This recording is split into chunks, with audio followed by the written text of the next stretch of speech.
Hallo, herzlich willkommen zu einem neuen Video hier aus der Aquarellwerkstatt. Ich bin Barbara Hirsekorn und das ist mein YouTube-Kanal rund ums Thema Aquarell. Im heutigen Video zeige ich dir, wie du durch Aussparen von Negativformen und Einsetzen von kräftigen Kontrasten einen leuchtenden Wasserfall malen kannst.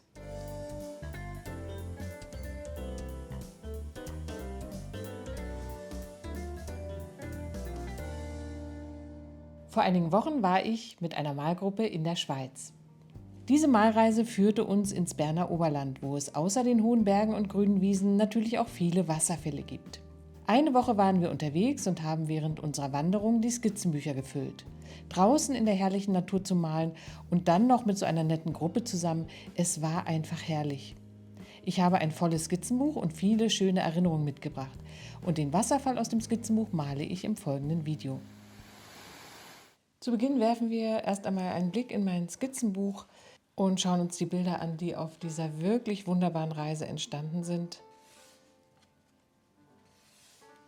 Das Berner Oberland ist wahnsinnig vielfältig. Es gibt natürlich wunderbare Berglandschaften, die Blumenwiesen spektakulär Ende Mai, Anfang Juni.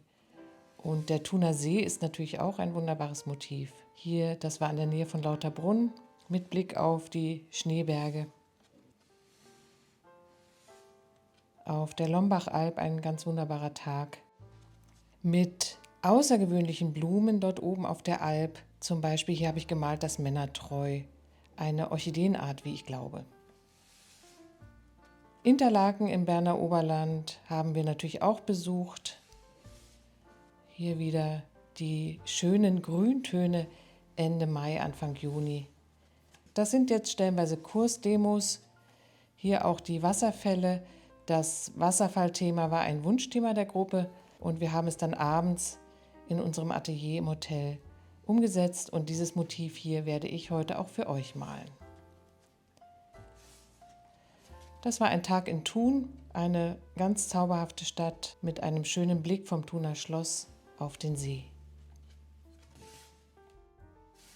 An einem weiteren Abend haben wir uns mit lockerem Himmel, mit dem HK-Pinsel beschäftigt. Auch das war ein Wunschthema, das wir dann abends noch umgesetzt haben.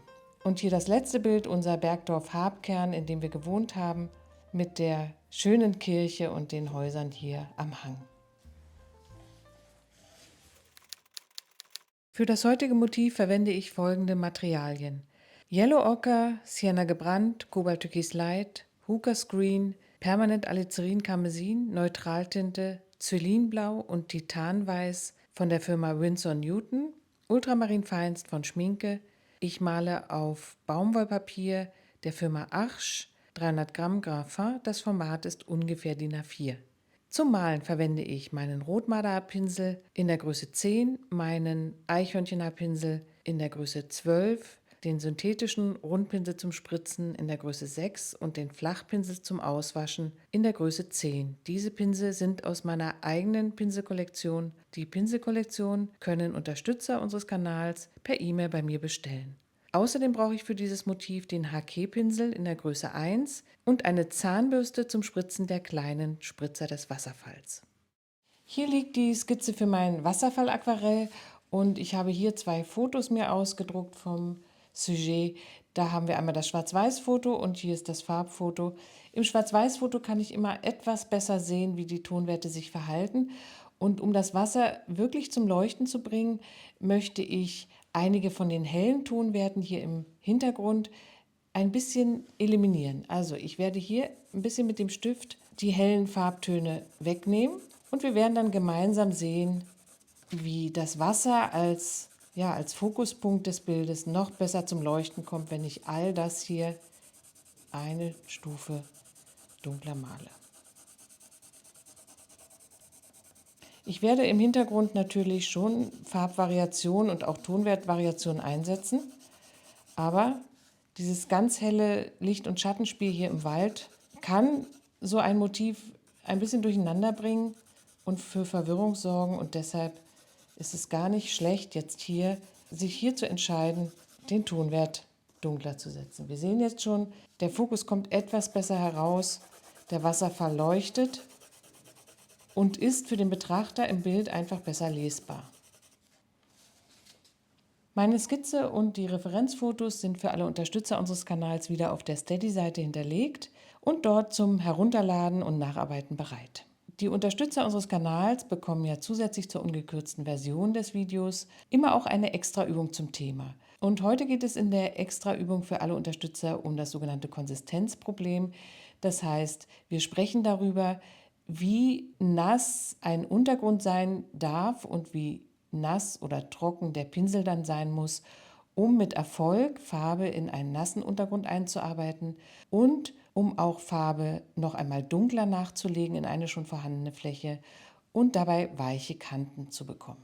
Hierbei kommt es ja immer auf die Dicke der Farbe an und auf die Feuchtigkeit. Das ist ein Problem, das bei Anfängern im Aquarell für viele, viele Fragezeichen sorgt und etwas, was man sicherlich auch gut üben muss und wiederholen muss. Aber ich hoffe, mit der kleinen Zusatzübung kann ich euch auch ein wenig helfen. Für alle anderen geht es jetzt weiter hier mit dem Wasserfallmotiv. Ich feuchte das gesamte Blatt einschließlich des Wasserfalls an, um gleich mit ganz weichen Verläufen arbeiten zu können. Den Waldhintergrund hier oben grundiere ich jetzt mit verschiedenen Farbmischungen. Ich beginne mit lichter Ocker und setze dann mit Grüntönen fort. Auch ein bisschen Blau und Braun kommt in die Steine hier, die ich hier oben malen möchte, hinein. Und jetzt versuche ich hier schon die Formen des Wasserfalls auszusparen. Mit Ocker und Sienna gebrannt beginne ich hier im oberen Bereich. Etwas Blau kommt mit hinein. Hier möchte ich 2 entfernte Wasserkaskaden darstellen und die werden hier ausgespart. Es ergeben sich jetzt weiche Ränder hier zum Wasserfallrand hin, denn mein Papier ist nass. Mit Blau und Sienna gebrannt werden die Steine hier grundiert. Hier gibt es eine nicht weiter erklärbare dunkle Fläche im Waldboden und wieder achte ich darauf, dass der Wasserfall selbst zunächst hell stehen bleibt. Hier möchte ich später einen grünen Busch andeuten, der sich ein bisschen vor das Wasser schiebt, und grundiere die Fläche jetzt hier mit einem Grünton, gemischt aus Cadmiumgelb und Ultramarinblau. Nun werden die Holzstämme hier auch grundiert. All das wird noch einmal in einem zweiten Farbauftrag übermalt. Mit Sienna gebrannt, Ultramarin, etwas Alizarin und Richtung Wasserfall wieder Acht geben, dass weiche Ränder hier entstehen. Kann man auch noch einmal reinsprühen, falls das Papier jetzt schon wieder trocken geworden ist. Die Farbe wird ein bisschen variiert mit Lasurorange. Und auf der anderen Seite auch Sienna gebrannt, Ultramarinblau. Und ich schaue mir jetzt die Form hier des Wasserfalls an und spare dementsprechend hier die Form auf dem Papier aus.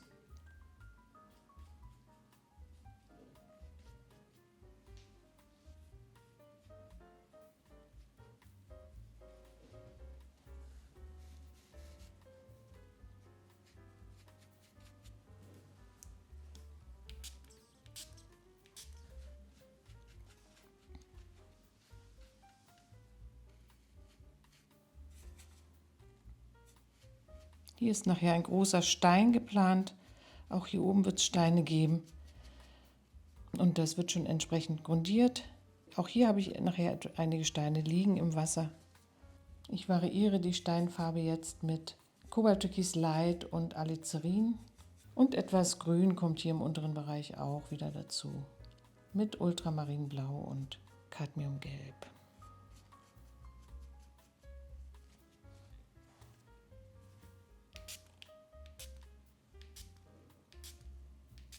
Ich sprühe alle Flächen mit der Sprühflasche noch einmal an, um wirklich weiche Ränder hier zu erzielen.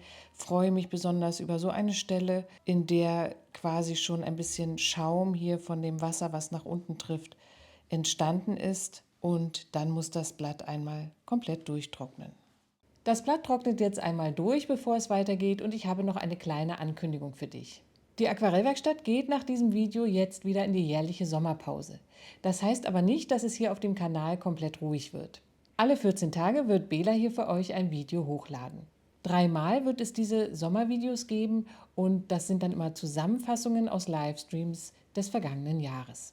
Diese Livestreams sind gemeinsame Malabende und sie finden regelmäßig hier auf YouTube in unserer Unterstützergemeinschaft statt.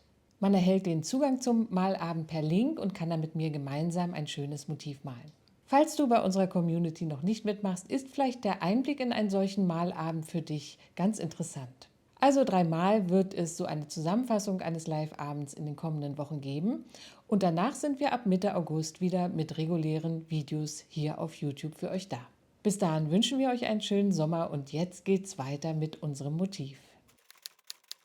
Bevor ich mit dem zweiten Farbauftrag über die Hintergrund- und Waldfläche gehe, möchte ich innerhalb des Wasserfalls noch ein wenig mit Farbigkeit gestalten. Wir haben ja immer dann, wenn das Wasser hier über die Baumstämme oder über Steine fließt, auch sehr dunkle Bereiche in der Fläche. Einfach da, wo das Wasser eben die Lücken bildet und man den Hintergrund dahinter sehen kann. Auch hier arbeite ich mit weichen Farbverläufen und feuchte daher das Papier jetzt im Bereich des Wasserfalls noch einmal an. Und jetzt geht es darum, sehr helle Farben mit relativ trockenem Pinsel in die Flächen hineinzusetzen und dabei auch der Bewegung des Wassers zu folgen. Ich arbeite mit Celinblau, gemischt mit Ultramarin und später dann auch mit Sienna gebrannt in der Mischung.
Mit dem HK-Pinsel glätte ich jetzt hier einige doch sehr ausgefranste Ränder. Da war das Papier noch ein bisschen zu nass, beziehungsweise auch der Pinsel etwas zu nass. Ganz unregelmäßige Formen setze ich hier in das Wasser hinein und ruhig ab und an auch mal eine sehr dunkle Form. An der Stelle schimmert dann der Hintergrund durch.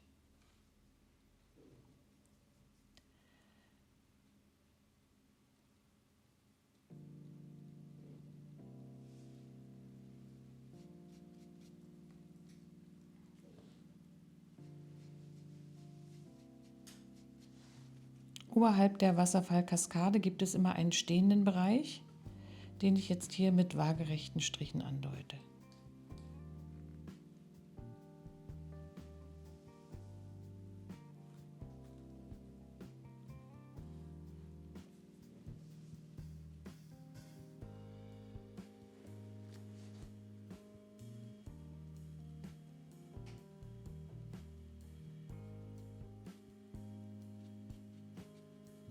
Dieser Farbauftrag kann jetzt in Ruhe vor sich hin trocknen und ich beginne mit den Bereichen hier oben im Wald. Da haben wir einen sehr, sehr dunklen Tonwert. Der Wasserfall tritt ja hell aus dem Wald heraus und ich arbeite jetzt mit wirklich kräftigen Mischungen aus Sienna gebrannt, Ultramarinblau und etwas Perylane Green. Die Steine, die hier oben im Wald liegen und auch die Baumstämme spare ich jetzt aus. Und die Farbmischung soll sehr dunkel und cremig sein, aber trotzdem noch so flüssig, dass sich die einzelnen Farben jetzt hier auf dem Blatt noch bewegen können und der ganze Farbauftrag nicht zu fest wird. Auch das besprechen wir in der Extraübung für alle Unterstützer, die sich ja diesmal mit der Konsistenz der Farbe beschäftigt, auch mit der Konsistenz der Farbigkeit, wenn man einen dunklen Ton erreichen möchte. Ich variiere diesen Grünton jetzt mit Hookers Green, weil ich hier im mittleren Bereich des Waldes nicht ganz so dunkel sein möchte. Und spare jetzt hier die Form des kleinen Wasserfalls, der sich hier hinein bewegt in mein Bild, aus. Sienna gebrannt kommt mit hinein. Und jetzt versuche ich hier den grünen Busch, der sich so von der Seite hinein bewegt, ins Bild auch noch auszusparen.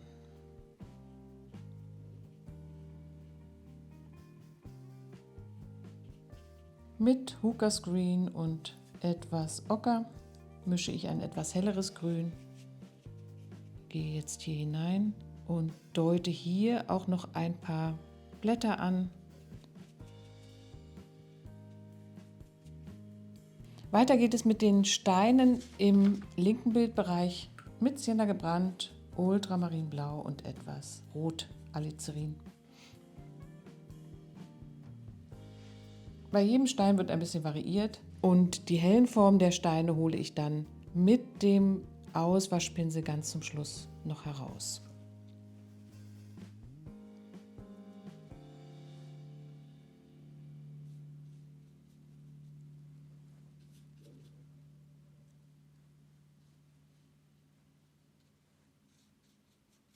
Jetzt komme ich an den Bereich, wo hier das Wasser über die Steine läuft und hier mache ich vorsichtig ein bisschen nass mit klarem Wasser, um jetzt mit meiner dunklen Farbe wieder einen weichen Rand zu bekommen.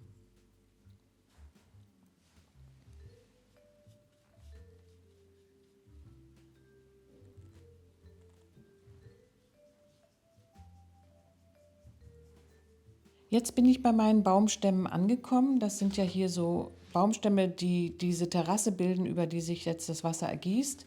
Und da möchte ich jetzt zunächst die Rundung der Baumstämme herausarbeiten. Mit Sienna gebrannt und Ultramarinblau setze ich jeweils am unteren Rand des Stammes eine dunkle Fläche ein, die ich dann nach oben hin mit klarem Wasser verblende.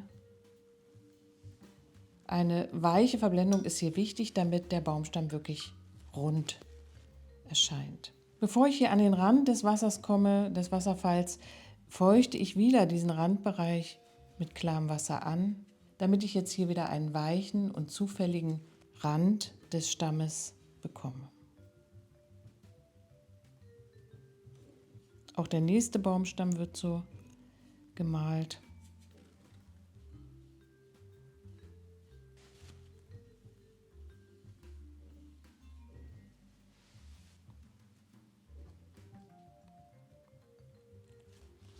Nicht so gleichmäßig die Baumstämme, hier ist mal ein etwas grünlicher dabei. Und dann kann ich mit meinem Auswaschpinsel auch den oberen Bereich noch ein wenig heller setzen, damit die Rundung jetzt wirklich schön plastisch rauskommt.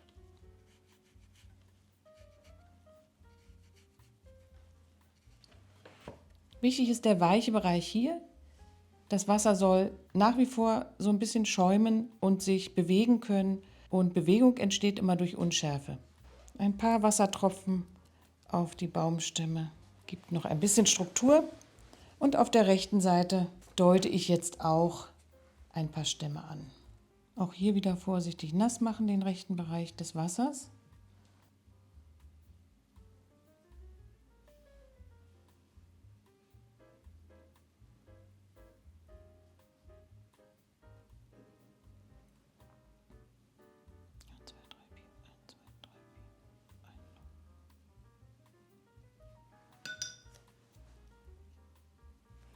Unter den Baumstämmen kommt eine relativ dunkle Fläche, bevor es dann mit Steinen weitergeht.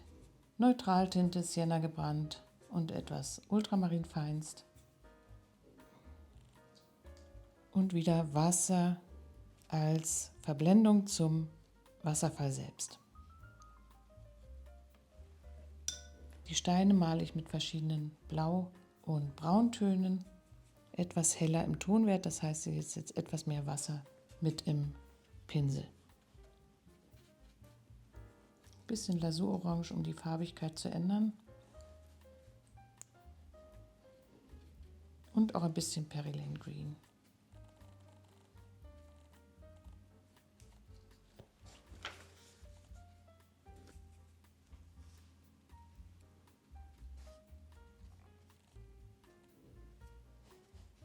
Ein paar Spritzer mit der Sprühflasche. Und während die Fläche noch feucht ist, wasche ich auch schon die ersten Helligkeiten hier oben auf den Steinen aus.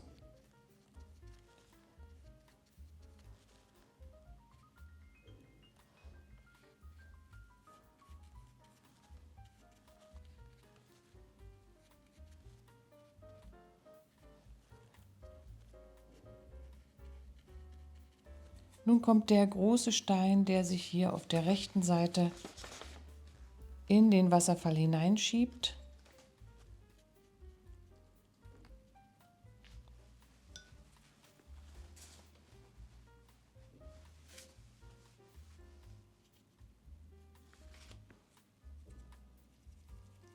Und auch einige kleinere Steine auf der rechten Seite.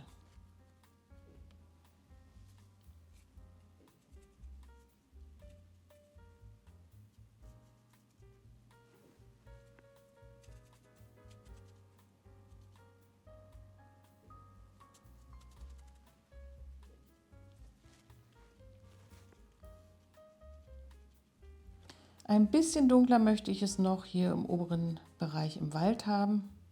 Ich mische noch einmal Perylane Green und Sienna gebrannt und auch ein bisschen Ultramarinblau.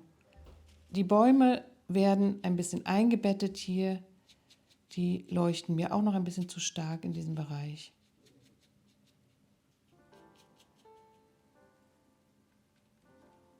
Etwas dunkler setze ich hier die waagerechte Fläche des Wassers zwischen den einzelnen Kaskaden. Dann beginne ich hier die Steine auszuarbeiten. Nicht zu genau, aber dass man so ein bisschen sieht, dass hier verschiedene Steine liegen. Das mache ich mit meinem Flachpinsel, indem ich hier oben die Flächen auswasche und zeige, dass das Licht oben auf den Steinen liegt.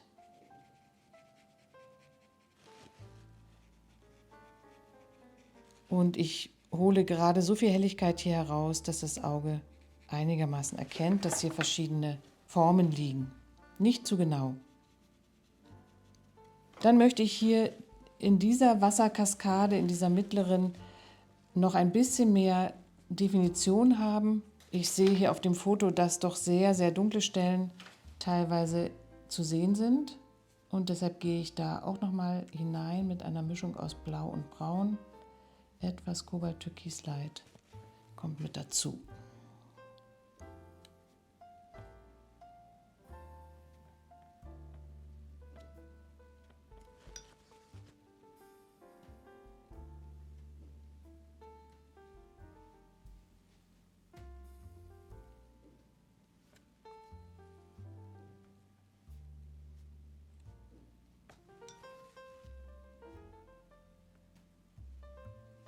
Die Baumstämme sind mir ein bisschen zu braun und noch ein bisschen zu hell. Ich gebe eine etwas bläulichere Lasur darüber, um sie einfach ein bisschen mehr einzubetten in das Bild. Und mache dann mit dem Ausarbeiten der Steine hier im Vordergrund weiter.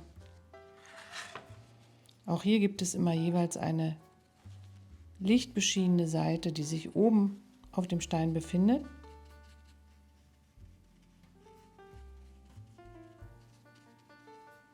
Und ein bisschen mehr Dunkelheit hier in einige Bereiche.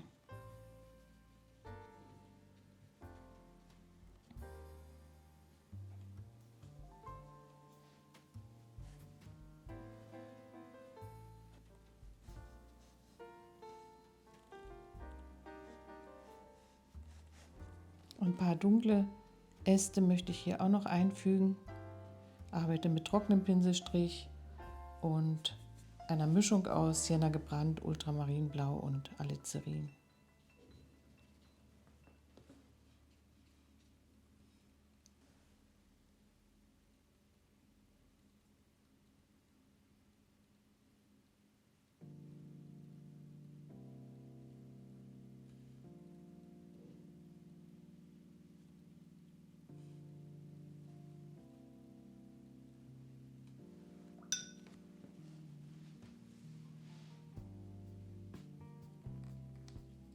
Zum Schluss möchte ich noch die weiße, schäumende Gischt des Wasserfalls aufspritzen mit der Zahnbürste. Ich verwende hierfür Titanweiß direkt aus der Tube und feuchte meine Zahnbürste hier ein bisschen an, nicht ganz so nass, und gehe dann hier in das Weiß hinein, ganz dicht ans Papier, und dann werden kleine Tröpfchen hier drauf gespritzt.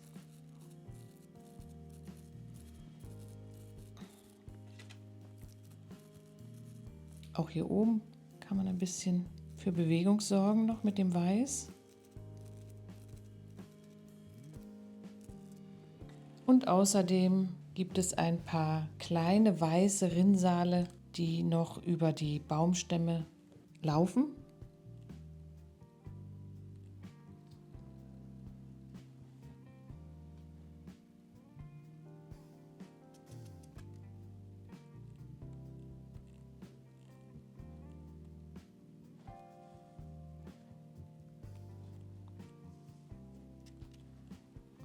Und auch über den Stein hier vorne.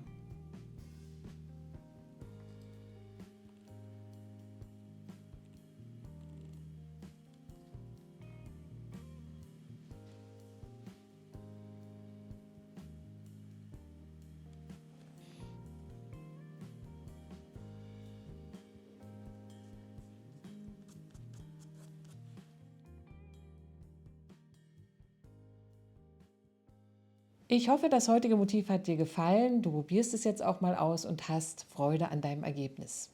Ich freue mich immer über einen Like oder einen Kommentar unter dem Video, und auch Anregungen für zukünftige Themen hier auf dem Kanal kannst du mir gerne in die Kommentare schreiben. Vielen Dank fürs Zuschauen und tschüss, bis demnächst hier auf dem Kanal.